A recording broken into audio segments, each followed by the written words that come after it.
Hey guys, welcome back to another episode of Honors Biology Room 500 with Mr. Man. Hope you learn a lot about mitosis today. Welcome back to another episode with Mr. Man, Room 500. Today with Honors Bio, we're going to talk about meiosis today. So without ado now, you're going to answer this question. This is an old test question. I'm going to zoom in for you so you can read it. So it says, which graph most accurately represents the changes in mass of DNA in the body cell during one cell cycle? So these are our four answer choices. And you'll be able to do this on the student version of the Nearpod link that I'm provide for you on Schoology.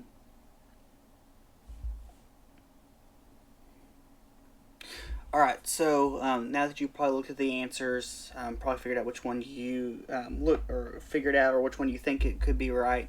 The actual answer is going to be A, because remember, we start out with an interphase with our G1. We spend the most time in G1 phase. We have not duplicated DNA, so this is a normal DNA within a cell. And we're going to double it in the S phase, and then we have G2, right?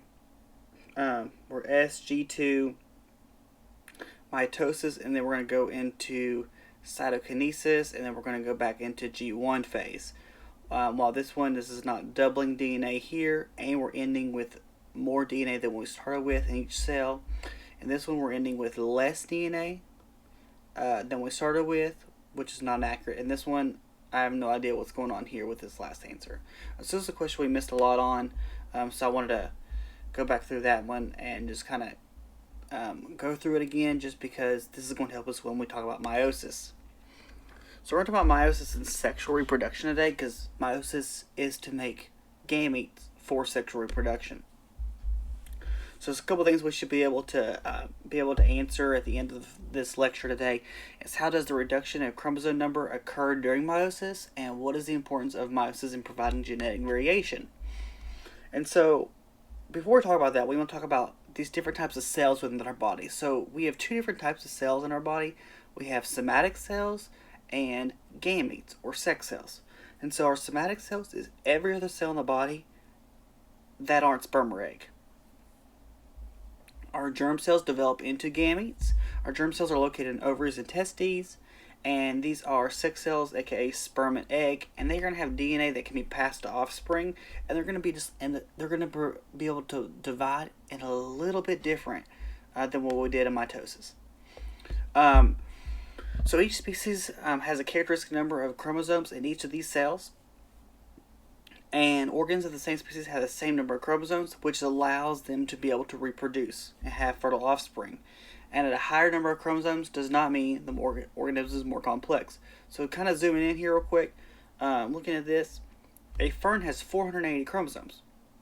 You might ask yourself, is a fern more complex than, I don't know, this possum at 22? Probably not. But we are sitting at, these are a number of chromosomes here, right? So we sit at 46 chromosomes here, but like a possum, redwood, kidney bean here, we have different variety of complexities with all the same number of chromosomes here. So it just kind of brings back to our point of, just because they have a higher amount of chromosomes does not mean they're more complex. And a lot of times what you see is in those plants, like those ferns, they contain 3 or 4 of the same chromosome within the cells. But they have the capability of doing that because of the less complexity there. Human and animal chromosomes are characterized as either sex chromosomes or autosomes. Sex chromosomes determines the sex, or the chromosome 23, and all the other chromosomes are called autosomes. So we're looking at what we call a karyotype here. As you see, chromosomes 1 through 23. 1 through 22 are autosomes. Okay, they have their own identical pair. They're homologous, and they come from each of the parent. Now the X and Y are our sex chromosomes. These are to determine gender. So if you see an X and a Y, you're going to go male. If you're going X and X, that is female. Okay, we're not going to talk about Turner syndrome or anything like that. where you have like two X's, but know that there are things that do occur within abnormalities of chromosomes. So fertilization occurs between a sperm and egg in sexual reproduction, and they form what we call a diploid cell, or 2N. And this is where they have two copies of every chromosome, like we saw in this karyotype. Here, they have two copies of every chromosome. Body cells are diploid, and half the chromosomes come from each parent. So once the sperm and egg fertilize, they become a diploid cell, or what we refer to as 2N, or 2 times the number of individual chromosomes. Remember, we have 23 pairs, or that's where that 2 comes in. Haploid cells have one copy of each chromosome. Gametes are haploid. Okay, those sex cells, sperm or egg, are both haploid cells. They have 22 autosomes and one sex chromosome. Sperm and egg cells contain one set of each chromosome, and they're known as haploid, as we see here. And these cells combine to form diploid body cells, or a zygote. And we refer to as haploid as just N, or the number 23 for humans. Okay? So now some questions that we want to answer. How many chromosomes are present in a diploid human cell? If you answered 46, you'd be correct. How many chromosomes are present in a haploid human cell? If you answered 23, or half of 46, you would be correct. And then how many chromosomes would a fertilized egg have? If you answered 46, you would be correct, because it is diploid, because we have both sperm and egg, or two haploids come together to make a diploid cell. So looking at this interactive here, we're going to go through the phases of meiosis here really quick.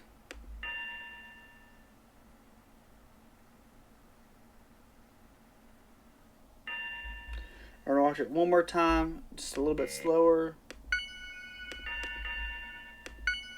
Oop.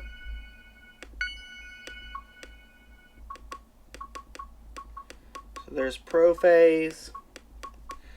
We have metaphase 1, anaphase 1, telophase 1.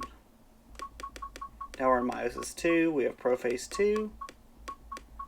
We have metaphase 2, anaphase 2, telophase 2, and the gamete, or 1N, or haploid.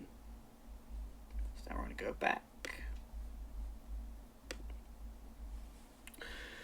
So chromosome number must be maintained. Many plants have more than 2 copies of each chromosome, which we already talked about. And mitosis and meiosis are different types of nuclear division that make different cell types. Mitosis makes diploid cells. Meiosis is going to make haploid cells, or sex cells. So you see to the right, we have our mitosis picture that we have already talked about. And in this case, we're going to talk about meiosis. And they're going to make haploid cells, and they're going to be used to produce gametes. And these cells are involved in sexual reproduction. So gametes are genetically unique cells. They result in haploid cells, take place only in certain types of organism life, and they're involved in sexual reproduction. So first up, we are going to talk about each of these phases together. So prophase 1 and prophase 2, where they're happening in meiosis 1, meiosis 2. Now, before we get to prophase, we're going to talk about interphase real quick. Here's the big difference. Interphase is going to occur where we go through DNA synthesis before meiosis 1. When we get to meiosis 2, there's going to be an interphase, but it's very brief, and we do not have an S phase in this interphase, which means DNA is not going to duplicate, as we'll talk throughout this whole process. So in prophase 1 and 2, they're very similar. Both have nuclear envelopes going to disappear, as well as chromosomes become visible, as you see in both pictures, prophase 1 and prophase 2. We will see centrioles and spindle fibers that form opposite poles. So as you see here, we have prophase 1 and prophase 2. As you probably heard, we heard meiosis 1 and meiosis 2. Meiosis 1 is going to divide. We have interphase. Now we have 2 cells that we're going to divide into 2 more each.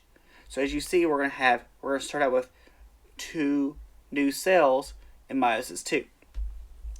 So in prophase 1, the pairing of 2 homologous chromosomes is called a tetrad. As chromosomes pair, crossing over may occur. So as you see, we're creating our tetrads here Um, but in order to do that, we have to have our homologous chromosomes from our centrioles, or not centrioles, um, from our chromatid. And we're going to go around through those histones, creating these chromosomes. Now, when we create this pair, sometimes they will cross over, as you see here in this chromosome crossover. They will accidentally cross. When they cross, genetic material will transfer to each. And these will be called recombinant chromatids. And the ones who do not cross over will be called non-recombinant, which means they do not combine with each other. And that's going to be on the outsides. Okay, this is also going to be very, very important to looking at different genetic variation here. Now in prophase 2, okay, since there is no interphase, there are only chromosomes consisting of 2 chromatids, and they become visible. And that's very, very important. That's very, very important. It's because here we're having homologous chromosomes here instead, because we did not duplicate in interphase 2 or before interphase before meiosis 2. We're only having one set of chromosomes each. So in metaphase, okay, remember metaphase 1 and metaphase 2. Metaphase 1 is going to be meiosis 1. Metaphase 2 is going to be meiosis 2. In metaphase 1, during this phase, chromosomes are going to line up at the center or at the metaphase plate or the center of the cell. In this phase, we will have 2 rows of chromosomes that line up at the center. As you see here, we have this purple, dark purple, and light purple, and this orange and red. They are going to line up in 2 pairs all the way down. In metaphase 2, since we did not duplicate the DNA, we're not going to have the pairs or the 2 rows. We're going to have one single row lining up at the metaphase plate. In anaphase, okay, anaphase, we are pulling apart the homologous chromosomes. This will look differently than it did in mitosis due to, remember we duplicated this DNA, or duplicated the DNA, and this will kind of look like a 4-legged spider pulling apart from each other. It's not going to look like those V's that we saw in mitosis or in anaphase 2. So you can do a V and then you can do like a little shadow of a V, however you want to look at that. I just make it look like little spiders going away from each other. In anaphase 2, it's similar to what we saw in mitosis, being a pull apart, the chromatins pull apart from each other, and these will look like these going across. And this is due to not duplicating that DNA in the S phase of the brief interphase that we did not have. We did not have the S phase within that brief interphase. And in telophase 1, the nuclear membrane forms around each cluster of chromosomes. Cytokinesis will produce 2 daughter cells, and this will still be considered diploid cells because we duplicated the DNA there. And neither cell will have a complete set of chromosomes in the diploid cell because due to crossing over and the pulling apart, we are not going to have an exact copy of each due to the genetic variation here. And in telophase 2, it's going to be similar to telophase 1. However, we're creating 4 daughter cells in cytokinesis, and the end result will be haploid, or half the DNA. These are going to be our gametes for reproduction, whether it be sperm or egg. Now, things can go wrong, as you probably know. So we're going to have this thing called non-disjunction. Occurs when chromosomes of an egg cell do not split during meiosis. So the far left is a normal meiosis of an egg cell. Okay, this middle, we're going to have a non-disjunction in meiosis 1. As you see, we did not split the chromosomes at the end of meiosis 1 to our 2 daughter cells. So when we split our 2 daughter cells, we're going to have double the gametes on one and no gametes in the other, or what we call disomic and nullosomic gametes. Now, in the second one, or this last picture here, we're going to have a non-disjunction in meiosis 2 on the left side. We're going to have, again, disomic gametes and nullosomic gametes. And then we're going to have just normal monosomic gametes in here. These can cause birth defects. These can cause a lot of things, or just infertile egg cells. Now, reproduction. It is the process of making new organisms from parent organisms. We have sexual and asexual. And we've kind of talked about this a little bit throughout the whole year, but, you know, it never hurts to hear it more than once, right? So asexual reproduction is the creation of offspring from one single parent. Asexual, A means without sex. So without sex here, the offspring are genetically identical to each other and their parents. So as we see here, we grow a little arm here off this little organism. It pinches off and it creates its own new little organism that looks exactly like the parent. Okay, so some advantages of asexual reproduction is environments that do not change much. Asexual reproduction is amazing. Okay, and it's much more efficient. But if an organism is well suited for its environment, the genetic variation is not helpful because it doesn't need to do anything because it's already doing what it's supposed to do in the environment it's in. However, if the environment is not stable and constantly changes, then the offspring will all respond in an identical manner because they're all identical to each other. There is no genetic variation here. And this could lead to an entire population dying off because there is no variation. Now, sexual reproduction has been shown to increase the rate of accumulation of beneficial mutations. Okay? Or what you could probably refer to as like natural selection or desirable traits. And the beneficial genes multiply faster over time as than they do using asexual reproduction. So it says how meiosis contributes to genetic variation while mitosis does not. Well, mitosis is an exact copy, while meiosis is passing genes or traits along, and it's passing along certain traits due to basically flipping a coin. And so now what you're going to do at the end of our little activity or our lecture today is you're going to use your knowledge on what we learned to match the terms to the pictures. Okay?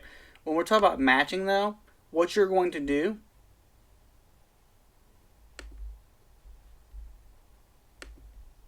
is you are going to create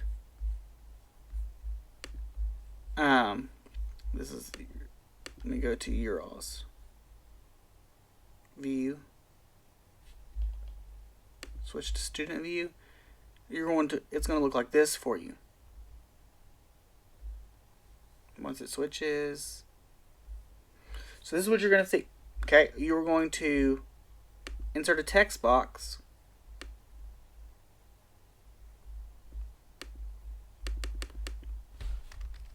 of whatever you think of. Like, let's do meiosis 1, and you're going to move this text box to where you think it goes. Ta-da! And you're going to do this through meiosis 1 and meiosis 2, labeling each phase. And as you see here, I've told you everything that you need to include here. And it's just going to help you identify pictures because you'll need to do that on an assessment of some sort. So we're going to switch back to teacher view. That's going to be it for the day, though. If you guys have any questions, please let me know. I hope this helps with what we're talking about. I know this is a short and sweet version, and however, this is very, very beneficial to you on what is going on. Our Thursday and Friday, we're going to have an escape room to kind of go over this, and then on Tuesday, Wednesday, on your virtual day, you are going to take this assessment over just meiosis, and we're going to compare some meiosis 2, or mitosis and meiosis. Also remember, we're going to have a EOC review due for this as well, because the reason why you're doing this virtually is I want to be able to review for our midterms Tuesday through Friday, being able to go back through all of those standards. So that's it for me. Hope you guys enjoy. Make sure that you guys reach out to me if you have any questions. Other than that, that's all I've got for you. Hope you guys have a great day.